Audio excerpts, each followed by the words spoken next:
it for me? What did it Our for- wedding, we literally paid half of our wedding with our crypto investments. This And is that true. to me was an eye-opener, because at first when you were mentioning all this, Our profits. all That's these a fact. crypto, like this is happening, Solana, da, da, da, and I was like, I don't know what my husband is talking about, but I just saw your passion, and I was like, I support it. Like, listen, whatever gets us rich, wealthy, I'm in it. Just to let me know.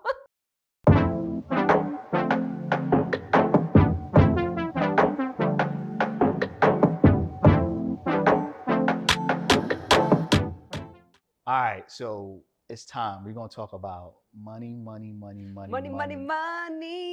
I love talking about money. Listen, I think since day one, we've always talked about. Interesting enough, like on our first date, we talked about the significance of being financially stable and what that meant towards our growth individually, but also as a unit, which was so interesting. I also feel, as a representative of the Black community, sometimes we don't talk about money, right? Where, having friends and extended family in different cultures, money is a topic. Like, what do you do? What's the plan for the future? That's kind of open up, right? So, you know what I'm grateful about? Let's talk about it. Especially like our first conversation that we were talking about money. I'm just going to say it. I'm going to say it. When you said... Hold on. Let me brace myself. You going to say something crazy? No. All right, let me get comfortable. I feel like I'm just going to open up a little bit. Let's talk about it. I'm so grateful that we both came into a relationship that was financially healthy. Got it. Yeah. You're not in debt, and I'm not in debt. Yeah. That was like a big blessing, because just think about it. Imagine if we would have been like $20,000, $50,000, $100,000 in debt with like student loans. I mean, when we look at, I'm like, you inherit that. Like, now it's like your problems, your financial debt becomes my financial debt. Debt is, something that lingers, right? Like some people have, listen, some people are in debt, right? Like when we look at just your life, right? Sometimes you need to take out a loan to move forward, right? Sometimes you need what they call good debt, school, right? Like some people need some form of debt, business debt, right? Like a lot of people operate on debt, which is cool. But once it starts to hinder your life, that's when you need to reevaluate, because everybody got different walks of life. Everybody doesn't come from money. Absolutely. Everybody, right, sometimes you just don't come from money, right? Yeah. So sometimes it is smart to take out debt to finance your business, right? Or to go to school, right? Like some people want to go to the best college or do and whatnot, right? So what I'm saying is that I feel like the conversation of finance between a relationship, you should always have open communication and transparency about it. I think that people shy away from being 100% transparent about whether or not they're in debt. And I think that because people shy away from even sharing how much in debt they're in, it hinders trust, it hinders communication, it hinders a lot of things that can later on trigger, a lot of like the prosperity that should be happening in a relationship. Yeah, and finance is not it's not centered at debt. It's centered at, it's also the conversation of income, right? So when I think about defining finance, right, it's usually an understanding of how money works, right, in our society. Yeah.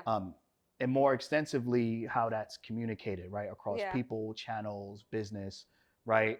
And looking at cash flow, which is the money coming in to operate and build something, right? So there's finance, there's business finance, there's family finance, there's personal finance.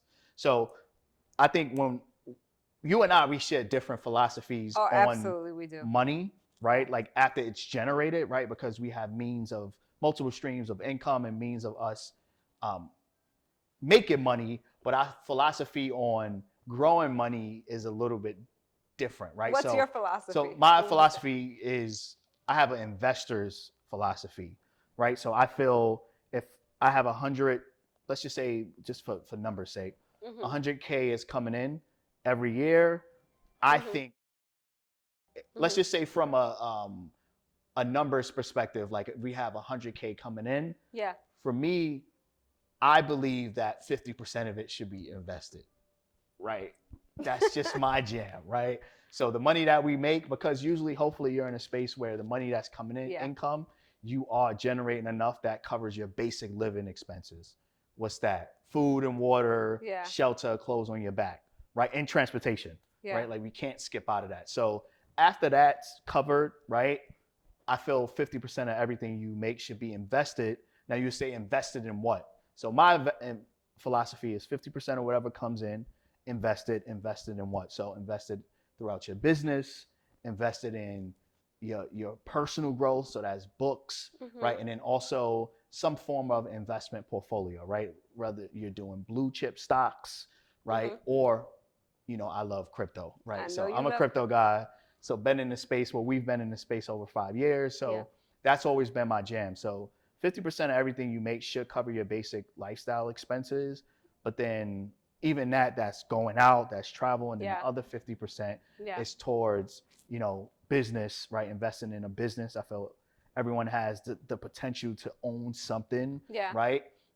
So that's business, and then stocks or crypto or some form of like financial investment portfolio where you invest in assets, and then personal growth, books, masterminds. So that's my philosophy. I know you tend to differ. I love that because I absolutely love that because you taught me that. Yeah, absolutely. All my life, I feel like because of like the cultural norms within, Caribbean families, Black families, you're taught to save. Right? Save for a rainy day. Save for a rainy day. Like you better make sure you got a little extra cash so that you can take the train at the end of the month. Not knowing that your money is devaluing because of inflation, right? So that 100 that you saved is now, the spending power is now. Yeah. I still believe in 50% saving less, and saving at least 10% of your money for that rainy day. Yeah. Thank you for allowing me to see the bigger picture and seeing that your money can be invested and multiplied. Yeah. And I think that's why, we also work because we're the yin and yang. This is true. But I love saving my money. I love knowing that I can look at my bank account and be like, well, if something were to happen, we could like travel tomorrow. Look at we could pick up and move. The S&P 500 has performed. It's never been a losing year over the last 50 years. Yeah. So think about that for a minute, right? Crypto is a little more volatile, right? Right. But Bitcoin has performed year over year, right? Year to date, it's like almost 200%, right? So when I think about investing, by you investing in your stuff compounding, which is compound interest, is stuff that you'll return every year, right? On average, 8 to 9%. If you put in Vanguard, VOO, or just in the market, you're gonna get back 9%. That's your savings, right? Do you understand what I'm saying? You know what did it for me? You know what did it for me? Our wedding, we literally paid half of our wedding with our crypto investments. And that to me was an eye-opener because at first when you were mentioning all this our profits, all these crypto, like this is happening, Solana, and I was like, I don't know what my husband is talking about, but I just saw your passion and I was like, I support it. Like, listen, whatever gets us rich, I'm in it. Just to let me know. I think I look at it like this as well. Yeah. Us as a people, like we were born in the 80s, right? In the 80s, wow, right? Well, thank you. Okay, we was born in the 80s. We was born in the 80s, and we missed like the real estate boom, the internet boom, right? So I think when we're looking at the next biggest opportunity, and this is not financial advice. I'm not no financial advisor. Do your own research on anything investing just to protect what I'm saying. But I think the payments revolution and decentralized monetary streams of anything is going to be the future, right? Like people want things faster, So like blockchain, Web3, crypto, tokenization, fast payments, right? Like BlackRock is in on it. Citadel is in on it. Like everyone's in on it, right? We also, whether you like our president or not, like we have administration that's behind it. So you have to look at what the wealthy people are doing, right? And what they're accumulating to learn, right? And just follow that news. Yeah. So that's always been my perspective since we met, was an investor philosophy and perspective on money, because it's about multiplying, right? I mean, tell me a little bit about the conversation that you had growing up in your household about money. Like, how was that like? I mean, no one really talked about money, right? It was more like, I come from like culturally Jamaican background, right? Like New York City, born and raised. So it was more either you did 9 to 5 or you hustled, right? Like that was what was given to us as a people, right? Either you was in the streets doing your thing or you were the 9 to 5 route. So no one really talked about money. It was just like an instrument of like existing and kind of paying bills and moving forward. And it was kind of one of those things that you didn't talk about, right? At all. Like it was like taboo.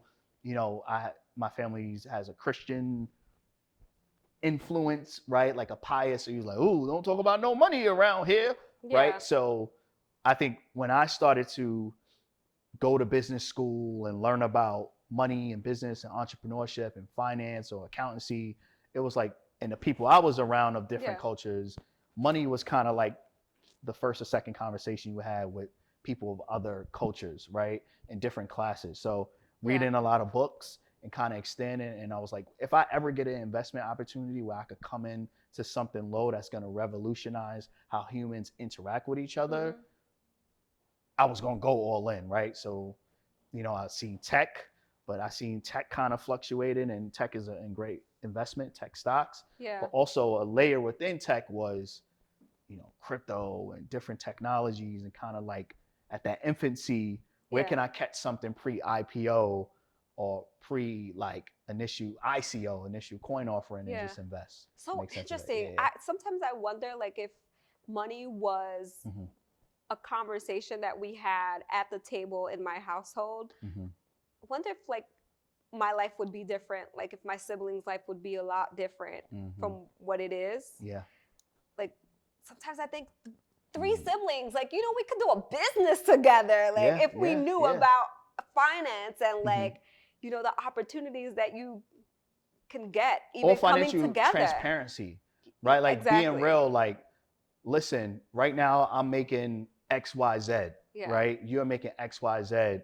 Let's come together and start a susu, right? And for people that don't know what a susu is, every month somebody, you know, a group of people come together. It's kind of indigenous and kind of rooted in like African culture as well, or Caribbean culture, where a group of people, usually within a family or neighborhood or extended family, come and they put an extra amount of money, $100 each. You get 40 people putting in $100 a month, and it rotates. So one person out of that 40 will get the money to invest in business, right? So now you're kind of, it builds an investor mentality, right? Or somebody wants to send their kid off to school, so every month, or pay rent, right? So instead of having a rent party, you can have a susu. So I think money has always been within culture, or within my Black culture or Caribbean. It's kind of like, you talked about it, but you didn't, because if you did talk about how much you made, everybody got their hand out. So you know, I think the only time I heard about my father, who was the provider, talking about money was like towards long-term goal of that possibility of going back to the Dominican Republic and building in the Dominican Republic for him to retire. That's the only time I heard him speak about money, which I'm like, oh, okay, now I understand. Like he was prepping for, you know, retirement. Right. But we need to change that. We are changing it. I think we are changing it. And it's pivotal to any relationship that you're in. Absolutely. To really prioritize, like, finances is at the core of it all, right? Outside of love and you standing by your person, but like, you know, I once heard that second to oxygen, money should be number 2. So So yeah. Well, okay. So let's. I see you pulling out your phone. Wait, I got to pull out my phone because you just whipping out your phone. Okay. I got to pull out my phone because we're gonna do a round of financial questions. So you surprising me with free. I'm surprising you. This is spontaneous. Okay. Okay. So buying a house versus renting. Well, you asking me? I'm asking you. Which one would you choose? It's all about what you can afford, but in this climate, rent. But I would say rent. Rent in New York, but I would buy a house. It's based on what you can afford, but outside of the somewhere US. else. Yeah. Outside of the US. Yeah, rent in the US. And buy a house overseas. Yeah. Japan. Japan. Not Jamaica, even the Caribbean. Africa. We're so horrible. Ghana. Yeah. I'm with you on that. Okay. 2, buying a car versus taking public transportation. If you live in a mass transportation, we always talk about this. Yeah. If you're not using your car for business or to really make money, don't buy no car, right? Like if you need it to, like we're in this amazing production setup, right? If your car ain't making you no money or getting you to the money, don't buy no car. We're such New Yorkers. In a high traffic or connected metropolitan city. Right. Or you buy a car if you need it and like if you're in the middle of in the middle of nowhere, yes. Absolutely. But only buy a car if you get into the money or that's what I do. Yeah. I'm a city girl. You know I am all for the city bikes. Bus, train, cab, you name it. Like listen, I get car sick. I'm such a New Yorker. I love taking the train. And sometimes I feel like you will get to your destination way more quicker than I say get a car if you get into the money or if you really need it. Absolutely. Which the people we know, they have cars to get to the bag. And that's the beauty of living in New York. Like, sorry, LA folks. Feel bad for y'all. Eating out versus cooking at home. Cooking at home. My wife. No. Babe, you cook better than every restaurant we've been to. Why, we've been to over you. 25 countries together. We've been to a whole bunch of restaurants, hundreds, and you cook better than all of them. Cook at home. Cook at home. Cook at home. Thank you. I don't know, maybe I'll get restaurant canceled by saying this, but cook at home, man. Thank you for the compliment. I would have to choose both. Okay. There are some days where I'm just like, I don't want to cook. Like on a Friday night, I just want to watch my movie and chill. So. You mean, okay. Watch a movie and chill. They're not sponsoring this video. I get it. Watch a movie and chill. Watch a movie. Get it? Staycation versus vacation. Vacation. Vacation. I have to. Next. We're not going to even explain that. Traveling, it expands your. I'm a dumungaro. Yeah. I'm a dumungaro. Okay, so this one is very, very important. You got more questions. I just got one more. Is it worth breaking the bank for a wedding? Oh. So we had an incredible wedding, but my recommendation was to just go to. We knew the intimacy, it was during COVID, but my recommendation, if you're gonna go into debt over a relationship, a wedding, the relationship You're too. Taking it there. Yeah, if you're gonna go in debt over a relationship or wedding, don't do it. Like if you can't afford it, don't do it. Yeah.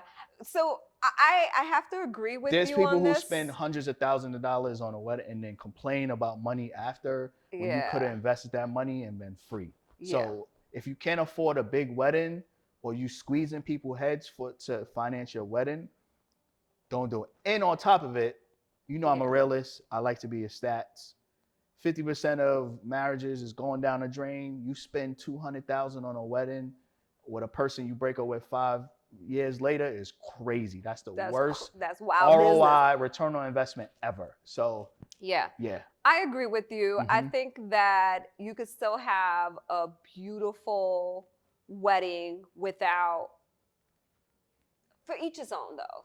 For each his own. For us, I wanted a private wedding. You were ready to go to City Hall and go to Jamaica for the honeymoon away. I was trying to go straight to the honeymoon. I want some photos. Listen, I want to look cute with my white dress. I was trying to go straight to the honeymoon. But I think that the way we did it was just it was so us. It was very intimate, closest friends and family members.